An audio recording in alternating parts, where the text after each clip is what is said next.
Greetings. I'm Logan, the G.I. Joe Gamer. Hello, Victor. Hello, Cool Gamer. Victor said he had to go get some food, but not be back just yet. How you doing tonight? Put this in the chat here for you, Cool Gamer. Go. Now tonight we're going to be reading another Endless Quest book, specifically Return to Brookmere. I got a really good image of the cover that I'm going to put up real quick here. That's what we're going to be reading. In fact, that's my book there. Oh, a long day for me.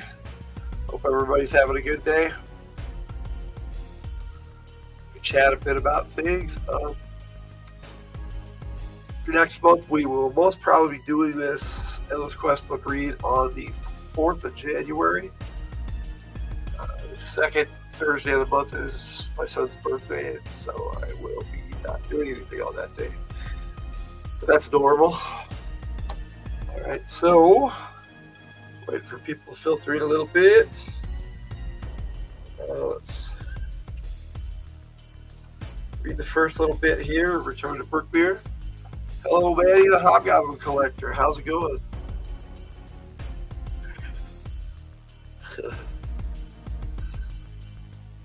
Let's put this in here properly, Manny. Welcome you right. Probably should do this. Got Victor, who should be right back. Cool Gamer in here. We got Manny. Hey, what's cool about these Endless Quest book reviews is you guys get to play along and pick all the choices and vote on which way we go. So it should be a lot of fun. Let's go read the first part of this and we'll get it going here.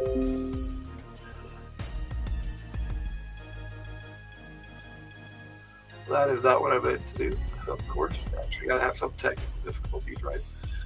Okay, Return to Brookmere is a Dungeons & Dragons Endless Quest book adventure. Between the covers of this book, you will find many paths to fantasy adventure. There are many possible choices and decisions in this book, some simple, some sensible, some foolhardy, and some dangerous. And Victor's back, alright. All the choices are up to you. You can read the book many times with many different results. Remember, you choose the adventures in the book, you are the adventure. We wish you good adventuring and good luck. Well, a lot of use is up. So if we're all pretty much ready, I guess we could start. Anybody who wants to join in, could join in. How's that sound? Get a drink here.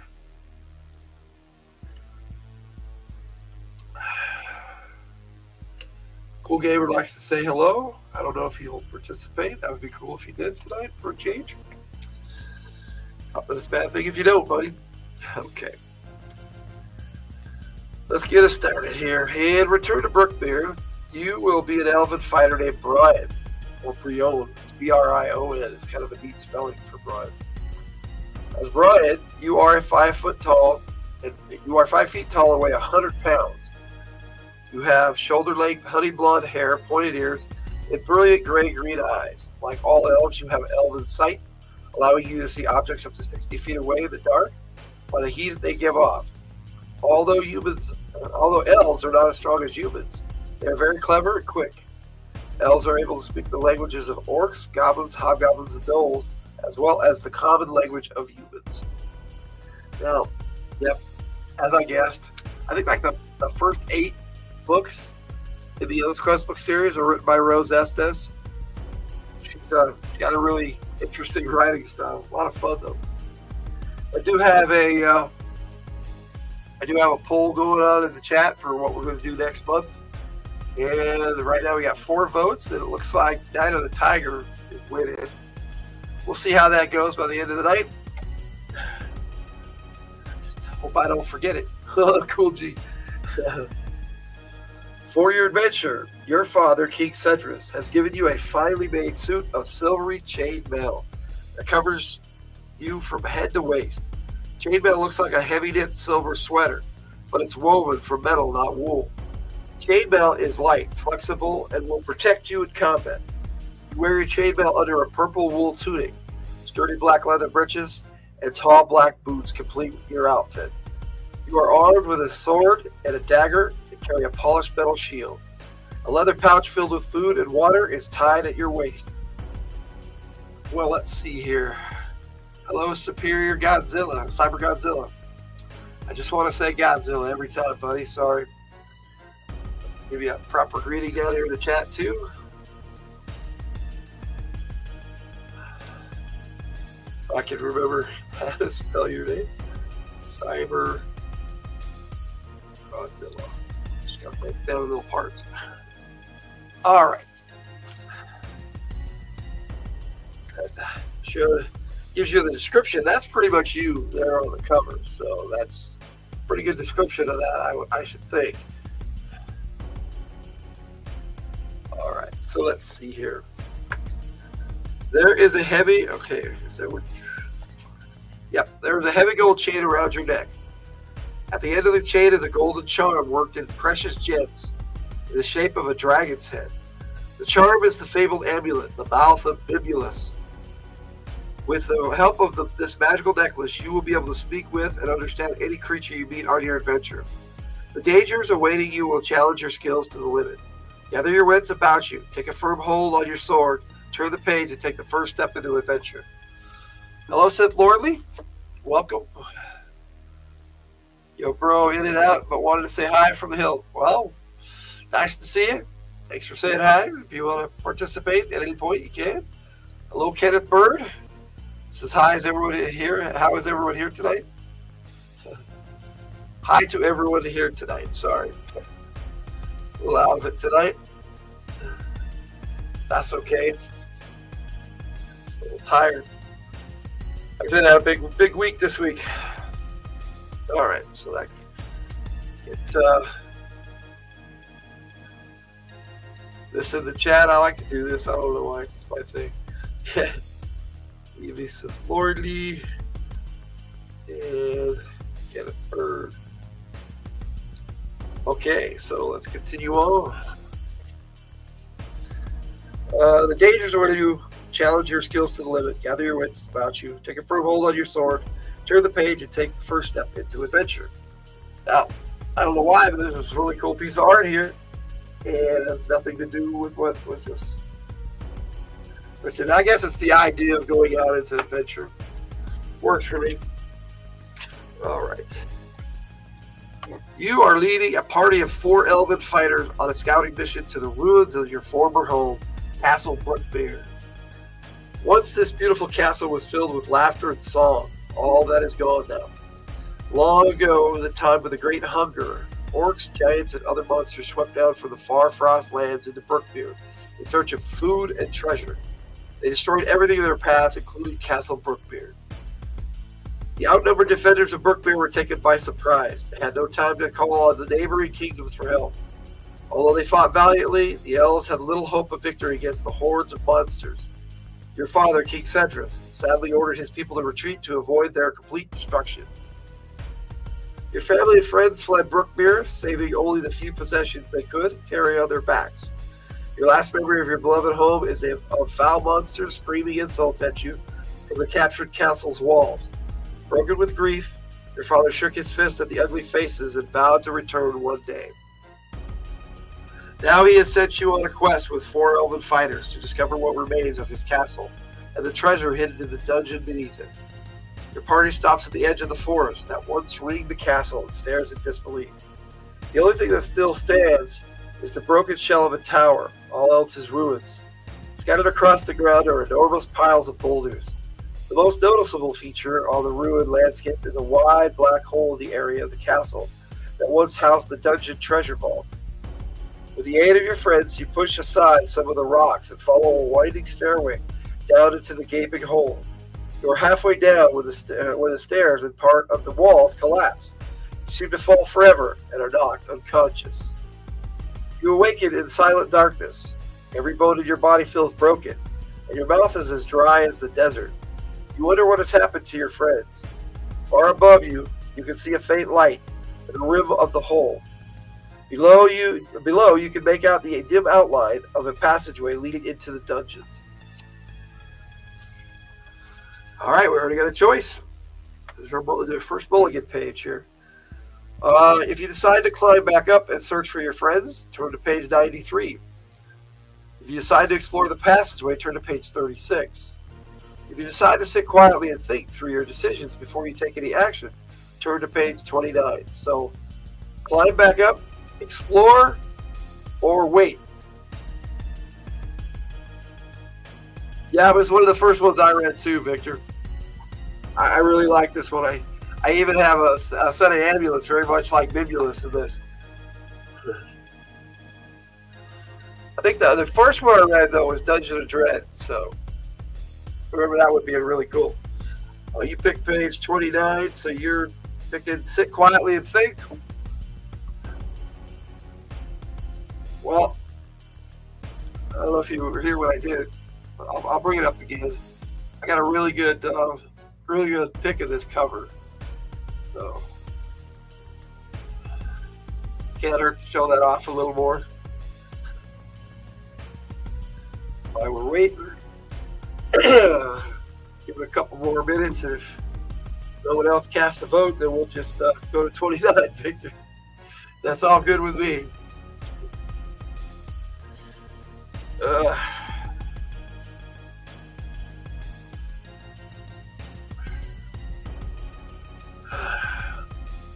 Wife came back home last Friday, and we haven't stopped running since. Really tired, and I kind of out of it tonight, but I really wanted to read tonight too. So hopefully things will work out good tonight. Let's see here. Since we don't have any more votes, we'll go ahead and go to 29, Victor. That's just how we'll roll until anybody else shows up and wants to start voting. All right, so you do not wish to rush off in the darkness. The shaky ground could collapse again, and this time you might not come out alive. Yes, yeah, that's about the size of it. Thanks for that, Victor. Okay. You do not wish to rush off in the darkness. The shaky ground could collapse again, and this time you might not come out alive. Hands on your aching head, you try to decide what to do. You might start by brushing the dirt out of the mouth, says a small voice. Are you hearing things? Who could be talking? Down here, on your chest. Your amulet, the mouth of Mimulus. The one with dirt in its mouth, says the necklace. Too startled to speak, you pick the heavy amulet up and hold it before your face. Blaff! The jeweled mouth spits out a small piece of dirt. Come on. Don't just sit there like a lump. Brush me off. I didn't know you could talk, you say, quickly brushing off the amulet. Ah, much better. Now, youngster, since we seem to be fated to go through this adventure together, you better call me by my name, Mim. I detest being called Mouth or you. Now, what are you going to do about this pickle you've gotten us into? Well, I've not quite decided. I thought maybe I might go down and look around a bit. Unwise, definitely unwise. What about your supplies and your friends? Well, I didn't think about going back and looking for them, you say. Make up your mind one way or the other. I strongly advise against going off alone into the dungeon. Okay, I won't go off alone. Let's go back and see where everyone is. Slowly and with great difficulty, you climb the rock-strewn slope. You find your supplies and light a torch. There is no trace of your friends. After searching carefully, you realize sadly that they are buried beneath the rock fall. Now, what are we going to do? Asked Mim. I seem to remember there is a secret path somewhere around here. Want to try to find it? You want to go down and try to go on alone? Turn to page 119. If you want to try Mim's secret path, turn to page 37. That's where we are. Look for the secret path or go on alone. Apparently, we've got an amulet to talk to us, so we're not too much alone.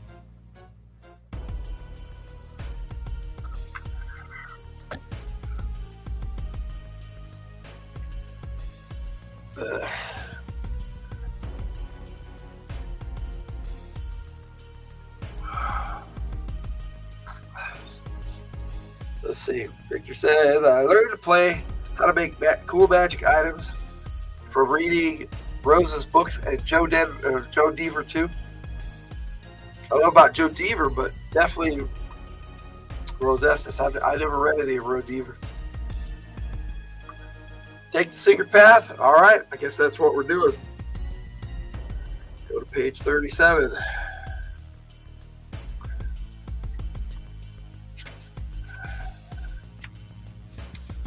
Our mulligan page here. Do it. Well, you say. Let's see. Spinetick says, waiting for Logan to give me magic items for Christmas. We'll see. That could happen. We definitely be talking about playing that game tomorrow night on our Friday show. Well, you say, Father did say I would find you helpful. I suppose that I should rely on your decision. If you know a secret path, let's take it. What a clever elf you are, says Bim. Huh. Now, let me see. Which way is it? Oh, yes, over there to your right. Watch out for that boulder. Don't scratch my finish. Beg Lordly the Barbarian and Swagster the Wizard. Yep. Following Bim's directions, you pick your way down the rubble and ignore your wide passageway with both left and right branches. Continue walking to your right. Soon you lose all sense of direction. Are we almost there, you ask? Soon, I think, actually. I've never really taken this way before, answers Bim. What are you talking about? What do you mean you've never taken this path before? How will you know it when we get there, you shout angrily. Trust me, Bim says. You've got 5 minutes to find the right path, and I'm going to turn around and try to retrace my steps, you say. Just then off in the distance, you see a flickering light. Maybe that's it, you exclaim excitedly. You hurry along the dark corridor. As you draw closer, you see that the light comes from a strange doorway set in the stone walls of the passageway. The darkness surrounds you, yet the doorway glows with the brightness of a million lightning bugs. Thick white clouds puff and roll between the door frames. Stray wisps reach out towards you. Prickles of fear run up and down your spine. Is this it? You ask Bim. I don't think so. Something doesn't feel right, says Bim. Listen, I'm getting worried, you say. I think we're lost. We're looking for a secret path of some kind, but you don't know what we're looking for. This is all we've seen so far. I think this is it. Go through the door. Leave me here. I don't like this, says Bim. So, either go through the door and leave Bim behind, turn to page 52. You can retrace our steps and choose the either passage back at the entrance, turn to page 119, or if you want to listen to Bim and pass up the door and continue on, turn to page 64. So we have 52 for go through the door, 119 for go back, or 64 to listen to Bim and continue on. It looks like we may have a new mulligan page. It's a lot of choices.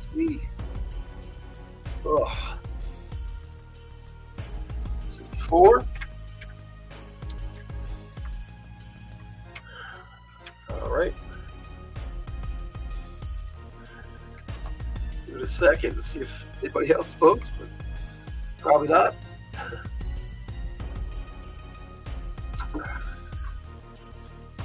Okay, 64 it is, Victor. I still don't see why we can't go through the door. It looks interesting to me. Interesting? Yes. Safe? No, answers Bim. Personally, I'd rather be safe than sorry. I guess you're right. I can't take any chances when the whole kingdom depends on me. We'll go on, but I hope something happens soon. I'm getting discouraged. Something will happen. I'm positive it, says Bim firmly. Let's go. Continue through the dark, winding corridors, even though you see signs of that monsters have passed through there. You do not meet any. Finally, the corridor comes to an end. You are at a dead end. A wall of brick from floor to ceilings blocks your path. There are no side corridors. There seems to be no way to continue. If you want to turn around and retrace your steps, this is pretty much the same choices. Hello, Nosorian. Welcome, sir.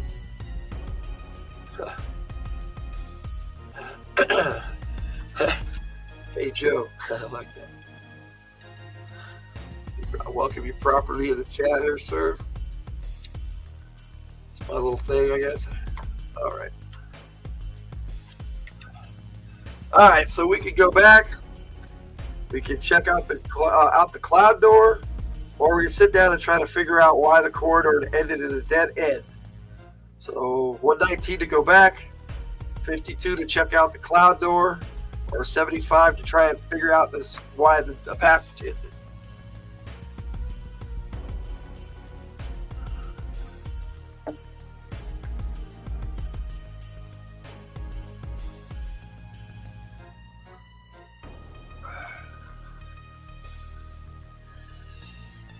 Yeah, it's me too.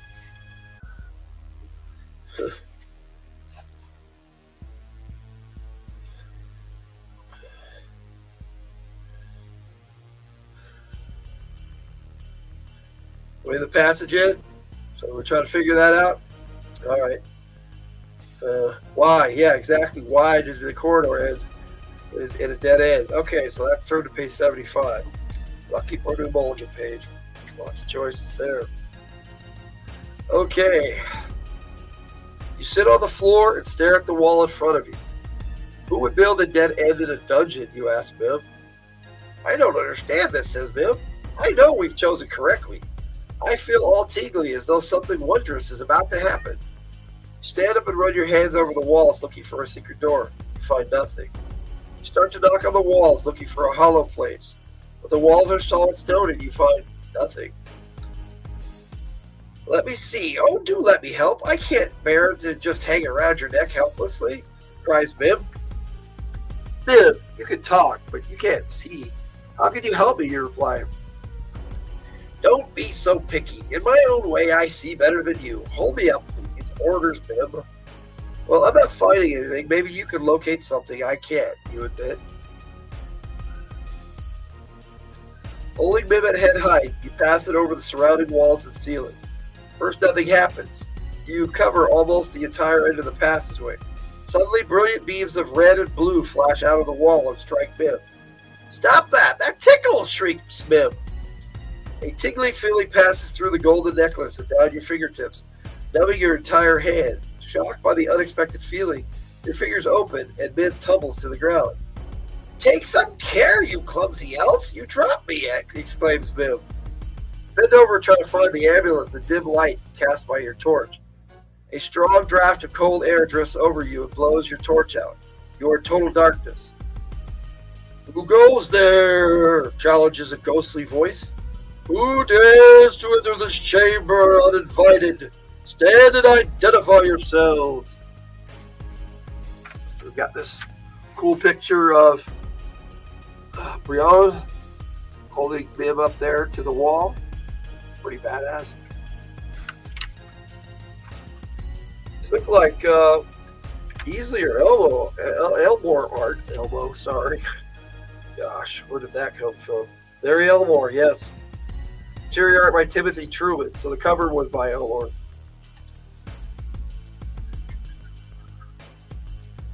Alright, let's see what happens here. Grasping the amulet, you rise. The wall has disappeared, and you are now standing at the edge of a darkened doorway. Can it be? Is that you, Mazas? Questions Bim eagerly. You dare to mention the name of Mazas? Thunders the voice, as purple and red streaks of lightning shoot forth menacingly. Listen, Mazas, stop the cheap tricks. I'm not afraid of you, roars Bim in a loud, frightening voice. Emerald green sparks fly through the air and thunder booms. Bimulus? Was that you? Asked the voice. Yes, it's me, you ninny. Why is it so dark in here? Let's have some light, commands Bim. Bimulus, you don't have to yell. I'm only doing my job, says Mazas timidly. You couldn't balance a brick on your nose, much less do your job, hollers Bim. Oh yeah, just watch, yells Mazas. Before your startled eyes, a glow light fills the air. A brick appears out of the gloom and rises in the air. It floats without support in the stale dungeon air.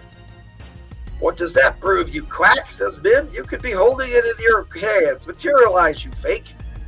Quack? Fake? Who are you to call me a fake? At least I have a body. All you are is a dragon's head with a big mouth. I'll show you who's a fake, replies Mazas. Slowly out of the gloom, a shape forms. You cannot clearly make out features. but you can see what seems to be a head, body, and legs. In fact, there are more than a usual number of legs, and the body seems strangely shaped. Look, says Mazas, balancing the brick on his nose. It floats back and forth in the air. Yeah, the interior art of this is and was fantastic. Got a picture of him balancing this on his head, on his nose. Mazas, as it were.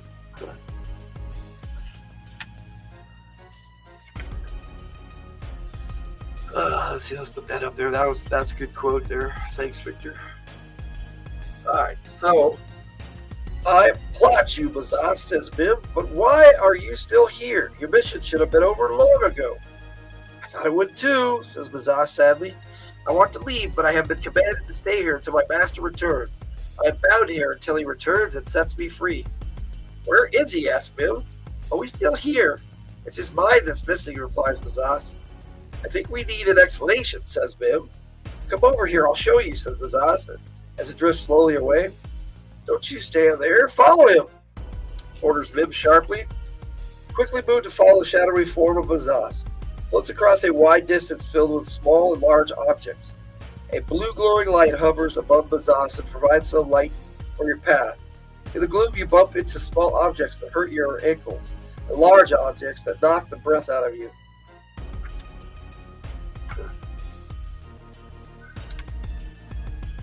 Holding your hands before you, you manage to avoid any serious accidents. Oh, do be careful, says Mazas. If you break anything, I'll have to pay for it before I'm allowed to leave. Be a good chap, then. Light our way, says Bim. I can't turn on the lights. Oh, or Boreas wouldn't like it. Ominous name. You remember how cheap he is, Bim, says Mazas. Suddenly Mazas says, you see? There he is, and points into the darkness ahead. Following Mazas at a rapid pace, you pass under a carved white marble arch, engraved with words from some forgotten language. The thick dust on the floor rises in little puffs at your every step. There is a strange feeling all around you, and you are reluctant to move farther. Bim urges you on, saying, hurry up, do hurry. It's the master, it's Boreas. You see a white marble throne. Its back is to you as you approach. The strange feeling grows heavier. You drag your feet in the dust and approach them even more slowly. I don't know who they're calling master, since your dad was supposed to be the king of this place. We'll see. Before the throne stands a table of white marble. On top of the table is a single piece of clear crystal. It rises in a tall triangle at least 3 feet tall, balancing on a tiny sharp point. At the base of the crystal is a mixture of colors, red, blue, gold, and green, radiating out from the delicate base. The colors ebb and flow, ever mixing, changing and separating. All the colors of the rainbow are in the crystal. As the colors rise and separate into thin threads of brilliant gem colors, you notice that the upper part of the crystal contains a picture painted by the colors. Looks like we got a little picture of Bim there. Kind of cool. And then on the next page, some more art. Some artwork of the crystal.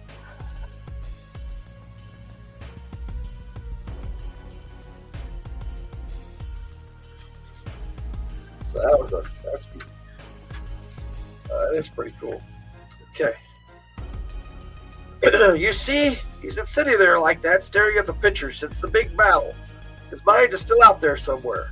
I can't leave until he comes back and frees me, says Mazas. You cannot see who or what is sitting in the chair.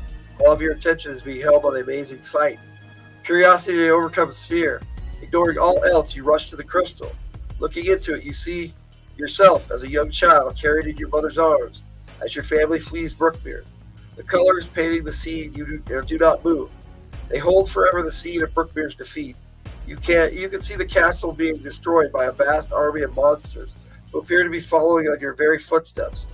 The picture reminds you of tales of the miraculous escape from Brookmere. Tales of how escape was made when no escape seemed possible. Some unknown force had stopped the monsters.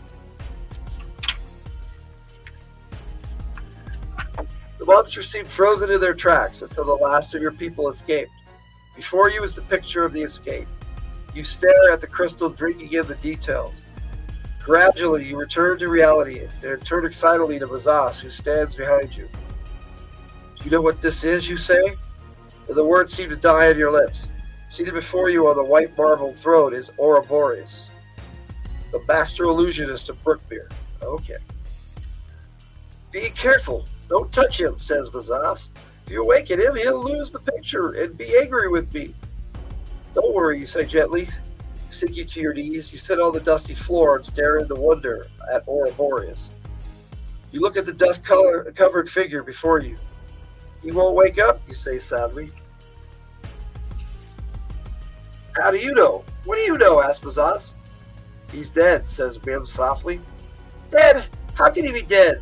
All these years I've stayed by his side. Don't leave until I awaken, he commanded. There was no way I could twist that command. I could have taken him with me and got home and still obeyed the command. I was afraid if I left, he'd wake up and extend my sentence. Now you tell me he's dead? How could this happen? Asked Mazas. I'm sure you deserve much praise, says Bim. His death had nothing to do with you, Mazas, my friend. You see the seed in the crystal. That was his last and greatest illusion, more than he could survive. Through the great powers, he was able to summon up the seed in the crystal. Luna is deciding she wants to go in the other room, so go on. Need to make an appearance, I guess. All right, let's see.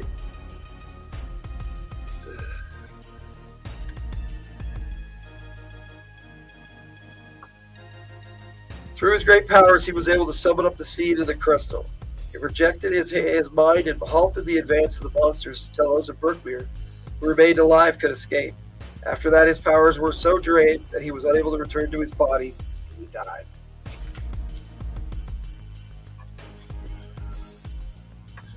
Kneeling on the dusty floor, you stare up at the remains of Ouroboros. A thin golden circlet rests on his flowing mane of silvery hair. He wears a purple robe heavily embroidered with golden magical signs. His features are noble even in death. His hands rest palm down on the table. Then I'm free, says Mazas. Before your eyes you see the dusty outline of the body slide to the floor, like a cast-off robe. Dust swirls as Mazas glides about the room laughing. Its sounds of joy whirl about your ears in a rush of damp dungeon air. You hear a strange noise like a spinning top that has run down and is starting to topple over. You look up through the clouds of dust and see the crystal revolving in wide, slow circles starting to fall. As though caught in slow motion, you reach out to try and catch it. It falls, striking the white marble table.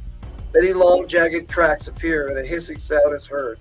The picture begins to blur and fade, and the colored streams ooze out of the cracks. The threads rise, intertwine, and drift upward into the gloom. The crystal lies on the table, broken and lifeless.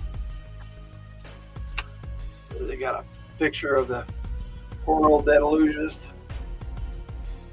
There we go.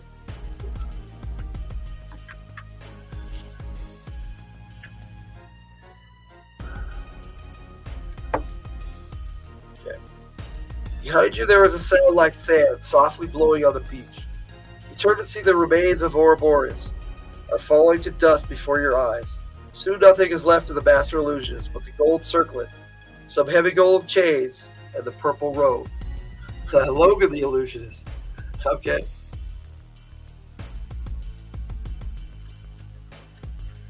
Gives me a chance to get a drink, I guess. That's pretty quick today.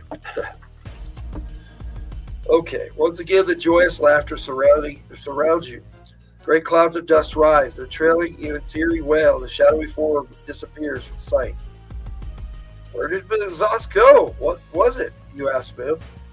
Mazas is an invisible stalker. Ouroboros captured it and used it for protection when he was seeing one of his illusions. Invisible stalkers are known for their ability to bend the words of a command to fit their own needs. Ouroboros was too clever for Mazas. He left it in no loopholes. Poor creature spent all these years keeping watch over a dead man. Now that we have freed Mazas of its command, I imagine it is back in its own world. There's nothing else here for us. You don't need the ambulance urging to leave this place of sadness. Follow the ambulance directions. You hurry across the dusty floor and soon come to a raised block of white marble, standing between 4 white marble pillars. Yes, that is it, says Bib. This is what, you ask? This is a portal of transport, answers Bib. If we stand on the platform, we can transport ourselves anywhere we wish. Alright, so we got 3 choices. If you choose to go home and ask for more help, turn to page 12. If you want to go back to the entrance and choose one of the 2 tunnels, turn to page 119. If you want to transport closer to the center of the dungeon, step into the portal and turn to 106. So those are our choices. Go home, go back to the entrance and choose again, or transport to the center of the dungeon. Guess my opinion would be a little biased. Cat, oh, I can't open the door now. You messed it up. Hold the carpet to the place where I can't open the door. 106. That was my choice as well. Desarian wants 106. That's good enough for me. There's 3 people here. It's at least 2 votes. So 106 it is. That'll quickly turn us to another page. Which turns us to another page. All right, we're on a reading maze. You find yourself in a small room where many pieces of clothing and armor hang from pegs on the wall. It's a cloak room. Suddenly there is the tramp of many feet. You look out of the cloakroom and see a band of goblins dressed in cloaks and helmets hurrying along the corridor toward an orc guard standing at another door down the corridor. Advance and identify yourselves, demands the orc guard. Tailback, chief of the Pulligir clan, answers the goblin chief. The last of the goblins passes your doorway. A dangerous plan comes into your mind. You place a horned goblin helmet on your head. It covers your head and part of your forehead. You tuck your blonde hair down inside the hood of your cloak. If you are not closely examined, you can pass for a goblin. Strapping a wooden shield on your left arm and grasping your sword in your right hand, you try to bolster your courage for the deadly charade. Should you take the risk and try to pass yourself off as a goblin? Yes. Quietly, you join the end of the goblin column. We are off to the meeting. Stand aside. We're late, says Tailback. Turn to page 113. How Tolkien of you, Rose. Here we go. Listen, I got orders. Everybody goes out through here and gets checked out. We've got an elf loose down here, so I don't care if you tell me you're Frey's mother. I have to check you out. Tailback snarls and says, remember who you're talking to. We're Pulligers. Take no insults. If you're smart, you won't be here when we get back from the meeting. The goblins move out and you follow along at the back of the column. The orc guard glares at you, but you tuck your chin down and follow close on the heels of the goblin ahead of you. Heart pounding, you see past it and enter another corridor. Fearing the other guards might be posted, you decide to follow the goblin column. You lag behind, but stay close enough to rejoin the column if necessary. Thankfully, Min stays quiet. Hey, Tiger's in the house. Alright, now we got to turn back to 107.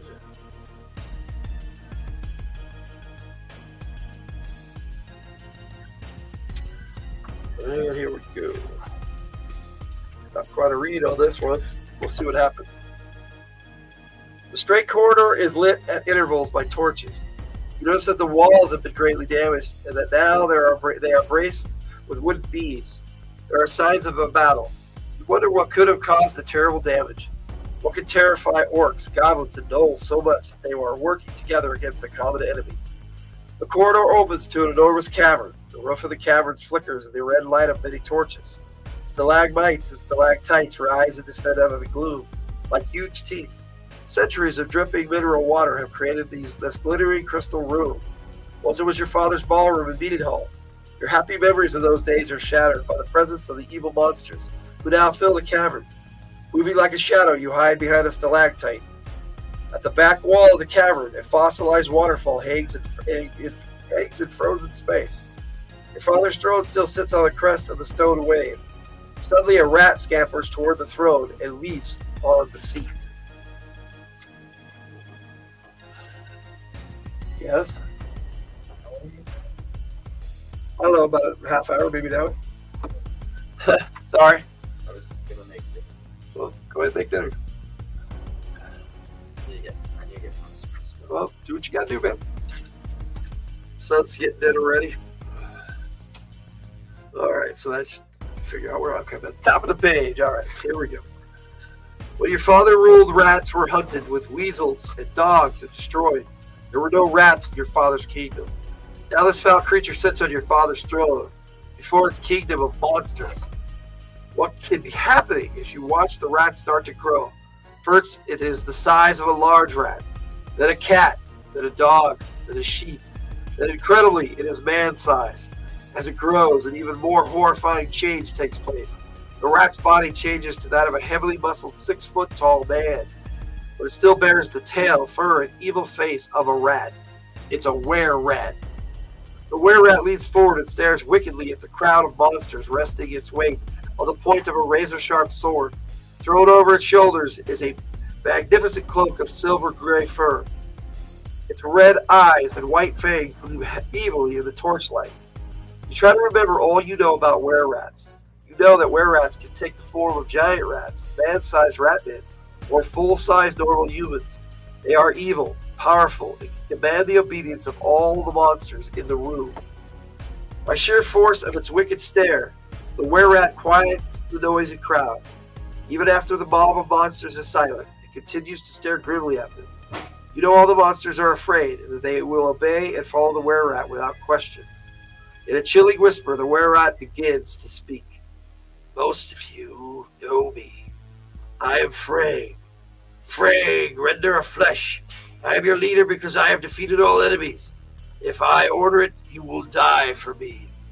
Frey whispers on. A new and deadly enemy invades our territory. None alive knows what it is, for none has survived its attack. Whatever or whomever it is, it can burrow through solid stone and earth walls. The invader crushes barricades like eggshells. Whole patrols have disappeared, leaving behind only some shattered armor and pools of blood as evidence that they existed. We do not fear elves, men, or each other. All our enemies we have faced before and can face again. This new enemy must be met by all of us. Until it is found and destroyed, we must all cooperate. If we fight each other, we will be lost. Got a cool picture of Frey there. Another one a bit down there. Pretty cool.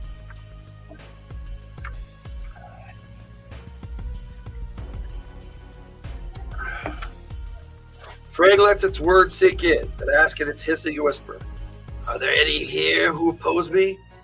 No one answers him. Then, a command, Frey whispers, "Be alert, be ruthless, show no mercy. This is our kingdom. We fought for it and won. Should you find any who are not of us, ask no question, kill them instantly. The slayer of the unknown invader will be made my second in command." So be it. Frey has spoken. With one last cold glance at the monsters, Frey rises from the throne and strides away. You stay hidden until the hall begins to bustle with monsters, discussing the fearful Frey and its message. When the hall is crowded with figures, you move to the passageway leading out of the cavern. Most of the monsters are dressed as you and are deep in conversation. You attract no attention. Suddenly along the corridor, you are filled with the fear of Frey. You wonder about all you have heard about the unknown invader.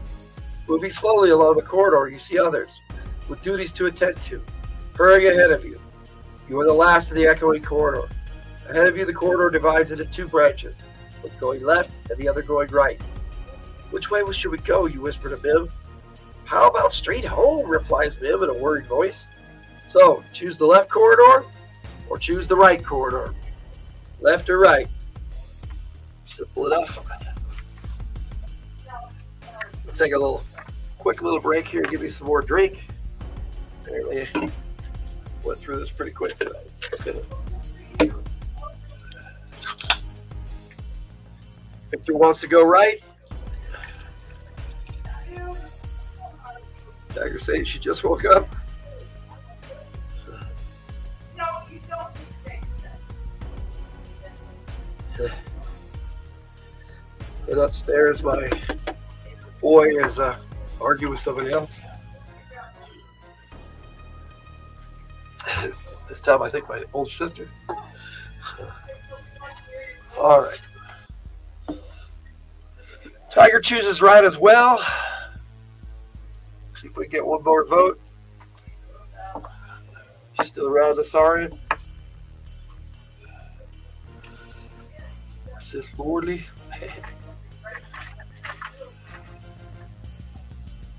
The famous Tiger Starcross. Just read the comments a little bit. Sure. You want to go right or left, Asari? Got 2 for right.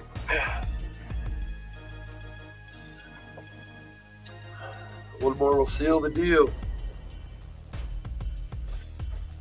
Right, just cuz. Right, just cuz. I like that. Can you pass this bump? I can't open the door, so I'll have to do it to her later. Thank you, though. Oh, it's technically just a enamel. Yeah, I know. I'll take care of it, bud. Thank you. Okay, here we go. This one has some choices, so check it out.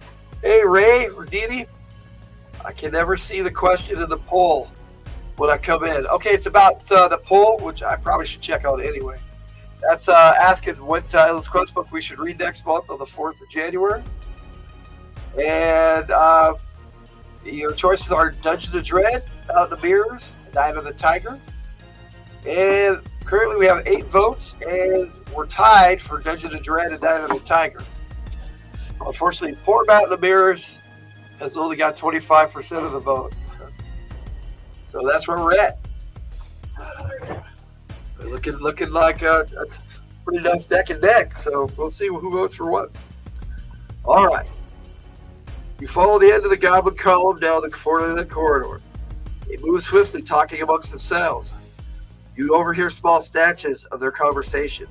They are worried about the unknown invader and are afraid of being ambushed. They hurry toward the safety of the well-lit room where there will be other goblins. The goblins turn a corner. You hear them say, "Good, Lars, down, Lothar. Stop licking me, Fritz."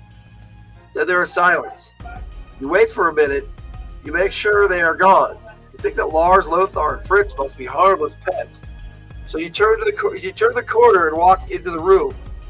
"Might I suggest," begins Mim in a worried voice. You do not stop to listen. Lars, Lothar, and Fritz are cave wolves. Each stands about 6 feet high at the shoulders and has a silvery gray color. An elf is a tasty bite for one of them. Now all 3 of them are eyeing you as though you are about to become their mid-afternoon snack. All right.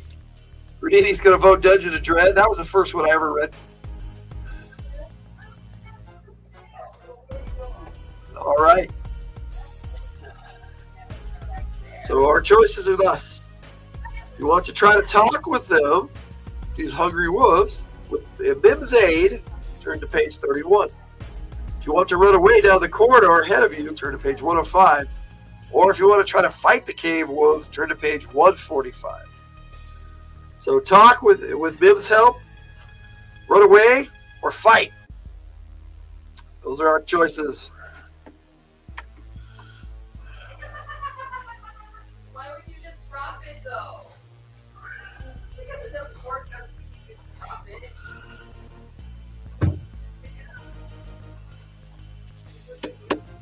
Kelly said it's a Christmas card, it looks like. Katie Robinson. Cool. Probably shouldn't have put that up on the screen.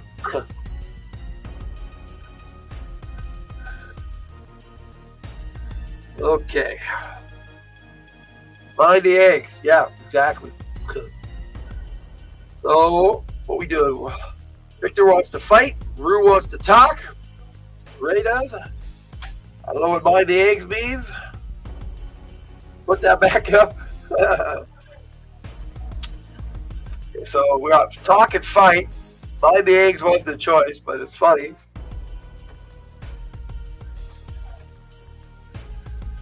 Talk, run away, or fight.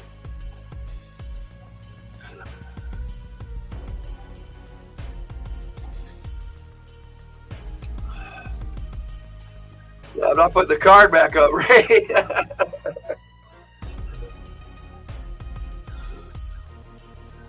You voted Dungeon and Dread because I don't know what the other titles are. Night of the Tiger was an older one, and Mountain of Mirrors is one of the earlier ones by Rose Estes that we haven't read yet. But yeah, I wanted to put up the earlier ones and then a later one. All right, so we got 2 for talk and 1 for fight.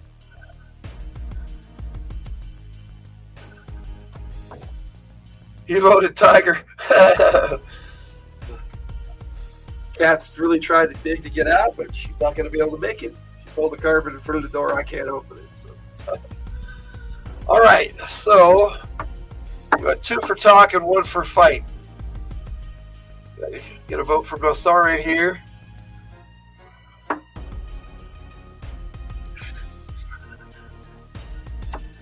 And we're either going to have a tie or we're going to talk.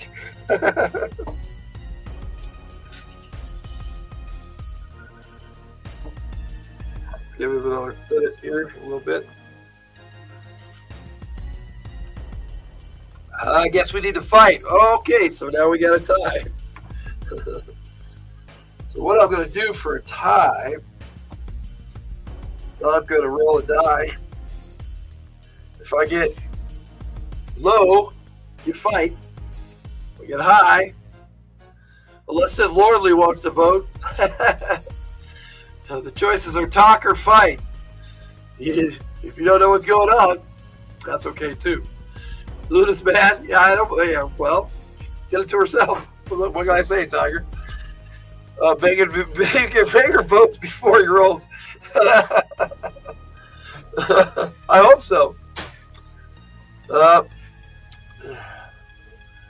Drake. Oh, okay. Your vote is Drake. I understand. I will comply. Okay, so he breaks the tie with talk. All right. So we're going to try to talk to them by turning to page 31. So 3-2 vote. Okay, I'm going to hold it here because this is an ending and we may want to continue. Hold him in front of you. You try to talk to the wolf. Do not attack, you say gently. I am only a harmless elf. You are safe with me. Do not, okay. Bib groans loudly. But you are not safe with us, little elf, growls Lars, the lead wolf. All 3 of the wolves leap on you. It's too late to draw your sword. The wolves eat you. Now your father will never know what happened to you or his kingdom, the end of this adventure. Or go back to the beginning and choose again. Water counts. All right, so talking got us killed. We're going to go back and make another choice. I wasn't listening. Now you want to run. So the options are, we know what happens when we talk. We die. So the options are run away or try to fight. Those words all, what? Oh. Pizza's mentioned, so I have to. Okay, Victor started off with fight, fight, fight. Kumite. Sounds like we should run, so I got 1 fight, 1 run.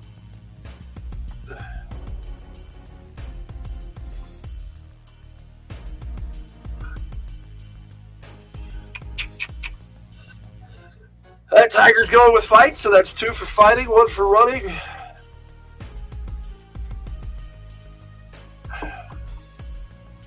Let's see. Okay, Victor, we fight and die, get a eat. Still a vote for fight. No story, it's spine ticks. What? Yeah, I see you. Not gonna help you get in. Yeah, talking got you killed, yep.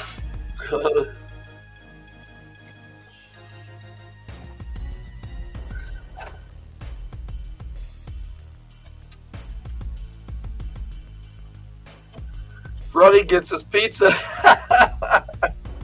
That may be, right? Let's see. Tiger says, "What true? What do you think fighting will do?" We'll find out real quick. We may end up reading all of these choices. Oh. Right now, the vote is for fight. So unless we get some more votes, we're going to be turning to page 145. Okay. Guess we're turning to 145. Let's No Story and Sith Lordly want to weigh in. Yeah, so you ever run from a canine? Yup, that was my thought too, Victor. Let's see. Tiger says, "Oh," and Ray says, "Yes, because starting late." Yeah. All right. Looks like you're gonna try to fight him. Go to page 145. Okay, right out of the gate, it's got this really cool picture of Brion fighting the wolves.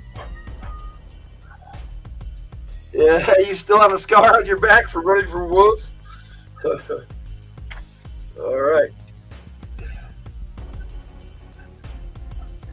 Dog sitting, so I have to listen but can't make timely choices. 3 dogs running around. Don't worry, Sith. Ray still got the scar on his back. And then we got a monkey. Oh. No, sorry, I jumped in and said fight too. So that makes it 3-1. So that's a tiebreaker at least. Oh no, chaos! Chaos with the dogs and here. All right, let's do this. You move happily down the corridor wearing your goblin disguise. You walk into the room and draw your sword. "Hello, Lars. Hello, Lothar. Hello, Fritz," you say and continue into the room. The cave wolves are puzzled. They see and smell goblin, but something isn't right. By the time they catch the scent of elf, you are among them, swinging your sword, and have killed the nearest wolf. The 2 remaining wolves become a mass of snarling fangs and teeth. You battle long and hard. The wolves work together as a team, trying to rip and tear you apart from both sides at once. Finally, one moves too close, and you strike it a fatal blow. Turning quickly, you manage to kill the last wolf. You have not escaped the battle unhurt. Your arms and legs are slashed and are bleeding heavily, but you have won. Working quickly, you pull the wolves to the far corner of the room and mop up their blood with some rags you find in the room. You hope the orcs don't find the bodies of their pets until you can get far away. "Masterfully done, Brion," cries Mim. "I'm proud of you." Let's see. Ray says, "Is it like Kindergarten Cop?" Get the ferret. Then we got, "Yes, Lady Sith and her parents are staying at Disneyland. I have all the dogs, like Kindergarten Cop." I get it. And it's not the tuba. No, not a tuba. I just watched Arnold Schwarzenegger's series on Netflix called Fubar. It's funny. If you like spy movies, it's a cool action flick too. And but it's a series. First season is pretty cool. All right, here we go.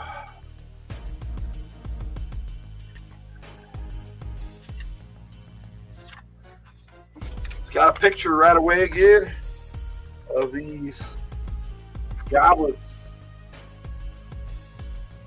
Checking stuff out. If I get a clear picture of it. All right. You feel you have been in the dark corridors forever. More than anything, you want to be outside with a cool, fresh wind blowing in your face. But all you see ahead are endless tunnels and darkness. You want to quit and go home, but you have given your word. More than just your pride is at stake. You must keep going if you are to survive. Out of nowhere, you hear singing. You can't make out the words, but you decide to try to trace the sound to its source. You sneak close, curious but careful. You peep around the corner into a torch-lit room. The torches are nearly burned out. 3 large drunken gnolls slump against the far wall, sharing the contents of a wineskin. Ah, those were gnolls. Okay. "You know, Hodge," says the first gnoll, "we could get into big trouble for this. We're supposed to be on guard duty." "We are on guard duty, Dieter," says Hodge. "We're guarding the wall over there." All 3 gnolls fall over laughing at the joke. "Now I'm guarding the ceiling," says Hodge, laughing foolishly.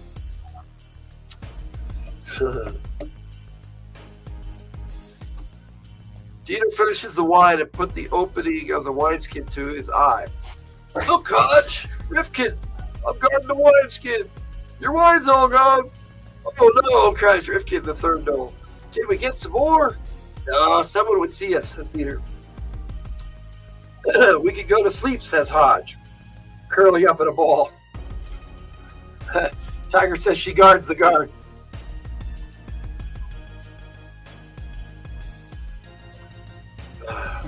No, says Rifkin, kicking him.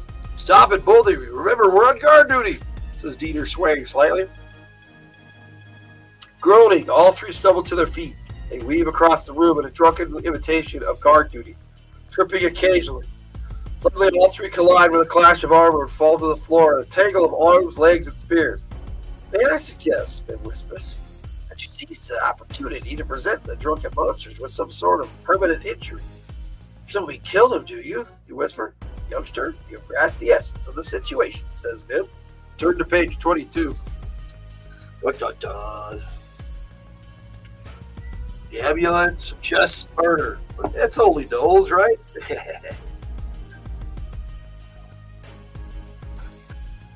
They see you and attempt to rise, but they are drunk and you are sober. You quickly slay all three Knowles, cleverly arranging the scene to look as though they had fought and killed each other in a drunken brawl. You hurry down the corridor. Well, youngster, it's quite possible you will do well under my tutoring. I shall have to discuss a teaching position with your father when we return, says Bib. Your earlier depression lifts, and you rush along the corridor with a much lighter heart. Ahead you see several oak doors with large rocks. Strangely enough, there are no guards at the doors. One door has a huge iron key and one ring dangling from the lock. Other keys hang on the ring. You wonder what is in the locked rooms. Taking the key in your hand, you unlock the heavy door.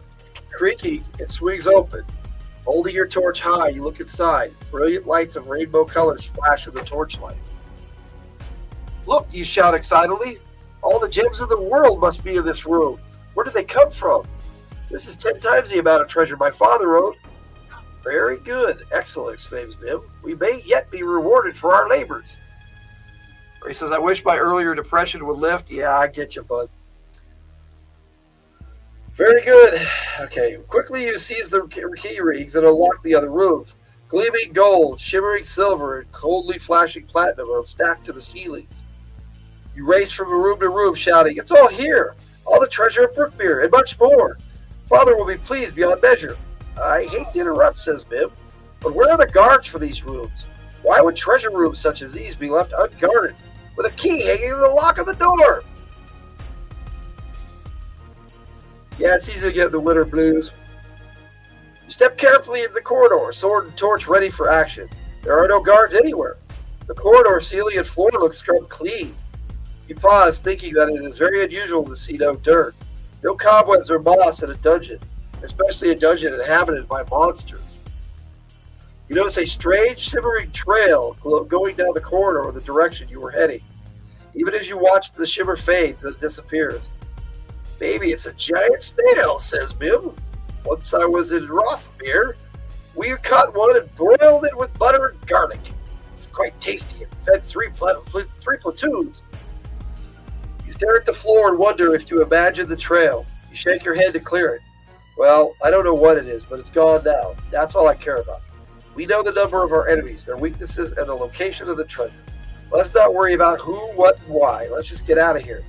Once we tell my father all we've learned, we can recapture the remains of the kingdom and rebuild it to surpass its former glory. Let's see. Ray says, I don't think so. Not even really winter down here. That's a big freaking snail. Yes, sir. Sorry to hear you got the blues and the woes.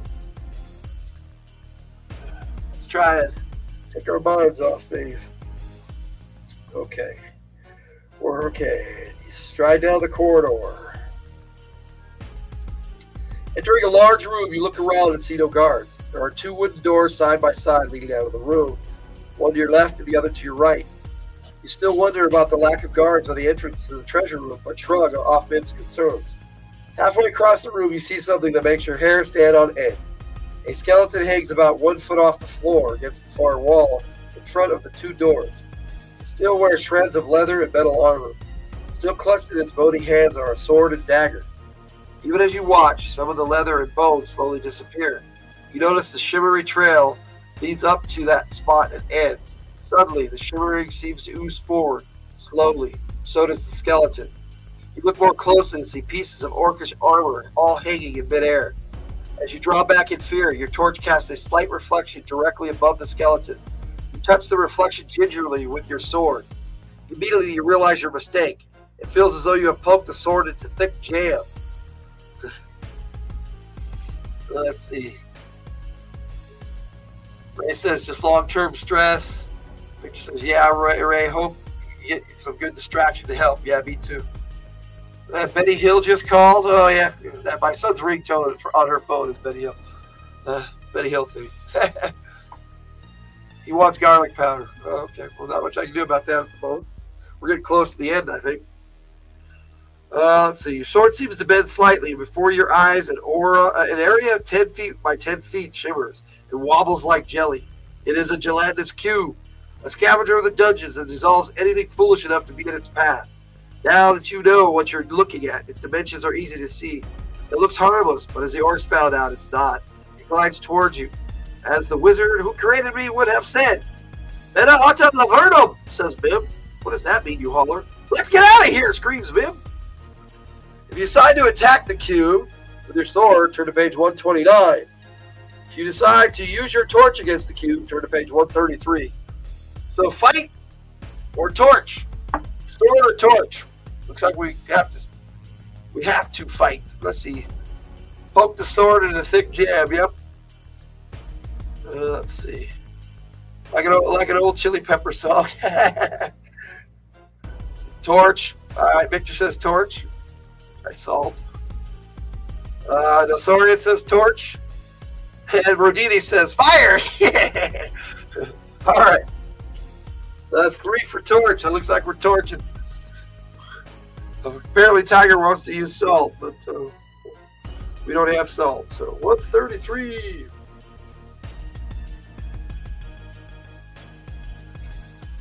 All right. Let's see what we got here. All right. Well, this looks like possibly an ending, good or bad. Salt melts goo. Yeah. All right. Here we go. Knowing that swords and daggers did not help the orcs against the cube, you hold your torch at the edge of it. It grows smaller, but suddenly it swings its bulk towards you and advances. You retreat to the door as you hold the door with one hand and start to take another swing at it. It reaches you and delivers a painful blow that almost knocks you off your feet. You drop your torch and close the door behind you. You collapse on the floor holding your arm. Your forearm, wrist, and the hand are badly burned. It is difficult to move, and you are afraid you have lost the use of your hand forever. "I almost did it, you mutter. Getting out alive is fine with me. You did well," says Bim proudly. You are pleased to hear words of praise from Bim. Taking a lit torch from the wall, you walk slowly down the corridor. A breath of fresh, cool air blows against your face. You lean on the wall and gather your strength for one final effort. "Come on, you can do it. Don't give up," Bim urges. You stagger on, at least you stumble outside and find yourself on a hillside covered with green grass, tall trees, and wildflowers. In the valley below, you see shepherds tending their flock. You call to them. They take you to their camp and nurse you back to health. When you regain your strength, you bid your new friends farewell and start for home. The kingdom honors your return with a great banquet. You tell your father all you have learned. It interrupts you constantly, but it no longer bothers you. Armed with the information you have brought back, your father's fighters start to prepare for war. Soon they will march on Brookmere, and it will be yours again. The end. All right, that's a good ending. I think we can all agree that that's a decent ending. So, what do you guys think? Was that cool? I enjoyed it. Return to Brookmere. I love the little magical device that talks to you. The whole little adventure was a lot of fun. So let's see what we got here in our poll for next time. Well, it looks like Dungeon of Dread wins out with 44% of the 9 votes, followed by Night of the Tiger, and then Mountain of Mirrors. Well, if we would have had salt, we might have been able to use some Tiger. Yeah, Yeah, it brings back. It does bring back memories, Victor. No worries, Ray. You know, you guys, I can start at 7 or an hour later for me, and so for you, if that would be better. But I felt like 6 o'clock's mountain time seemed to work out really good. So, you guys want, just either send me a message or put it in the chat that you want me to start later next time or stay the same. So that was pretty cool. Turn to Brookmere. I'll bring the cover up one more time. I like that little picture of the were-rat. You know, you never get back to the were-rat, at least not that ending. What if there is an ending where you do? Yeah. Well, I think we'd all like to cheer up Ray. Hey, you're welcome, Victor. That was a lot of fun. Thank you. I'm glad you were here for the whole thing. Appreciate it, bud. Oh, man. Bert dropped the live. I caught there that tries to go live with darkness. Tries to go live with darkness. Yeah. I saw you going live with darkness. I was over here doing this, right? I tried to catch it. Okay, so this coming month, the only other review we're going to do is on the 28th. That would be not next Thursday. We're not doing anything next Thursday because of the holiday. It's right before the 21st is right before Christmas. So that's part of my vacation I'm going to be taking for about a week next week. And so Isle of Dread will be on the 28th, and then Endless Quest books will be on the 4th, the week after. So that's the next couple of things we got. And it looks like we're going to be reading Dungeon of Dread. Darkness is a good buddy. Yeah. He's just shy. It was 5 minutes. He stole your chicken bones and ran off. Yeah, that sounds like a cat. So, yep, let me double check the poll here. It looks like we're locked in. Dungeon of Dread next time. Should be fun. All right, everybody. Thanks for being here with me. I hope you had a good time. We got a good read in, and I really like Return to Brookmere. Now, next time I think I'll put on the poll some books we've read before. If you guys want to reread them, I'll have an option to reread an old one, and then if that is the case, I'll pick one and we'll read it. Have a good night, all. Yes. Thank you, Victor. You too. Time is fun. When I make it, I can. Yep, that's how it is, man. Let me see. Luna messed up our carpet. And just trying to get out now. Yeah. So sorry. It says thanks, everybody. Good night, too. Tiger says good night, friends. And I will put in the chat here. Thanks for coming. And I hope you enjoyed the read. Cat be tearing shit up.